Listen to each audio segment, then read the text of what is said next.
Breaking, U.S. Supreme Court makes huge ruling on giving Washington, D.C. residents a voting member in Congress. The Supreme Court has refused to hear an appeal by Washington, D.C. residents seeking a voting member in the U.S. House of Representatives. The nation's highest court on Monday affirmed a lower court ruling that said District of Columbia residents are not entitled to voting representation in the House. Residents had asked the High Court to hear the issue.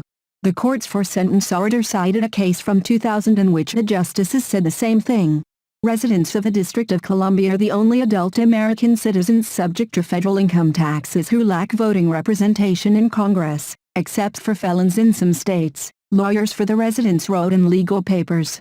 Earlier this year, the Democrat-controlled U.S. House of Representatives voted 216-208 to pass a bill that would grant statehood to Washington, D.C. During an interview at the time on Newsmax, Texas GOP Rep. Louis Gohmert revealed the sneaky reason Democrats did this: unlimited power grab.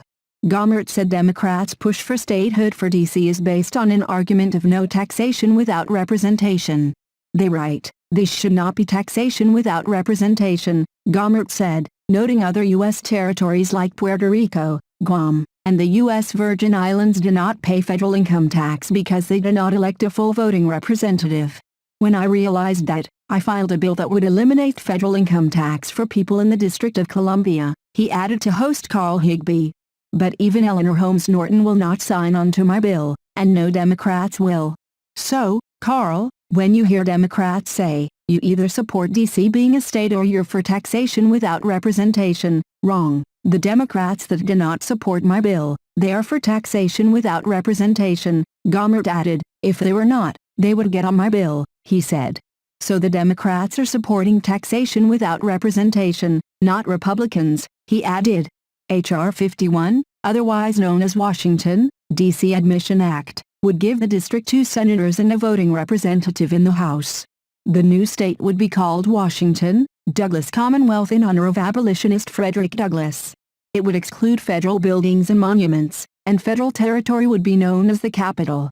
Under the plan, the 51st state would be called Washington, Douglas Commonwealth, named for Frederick Douglass. Washington, D.C. is as reliably Democrat as California, New York City, and other big cities.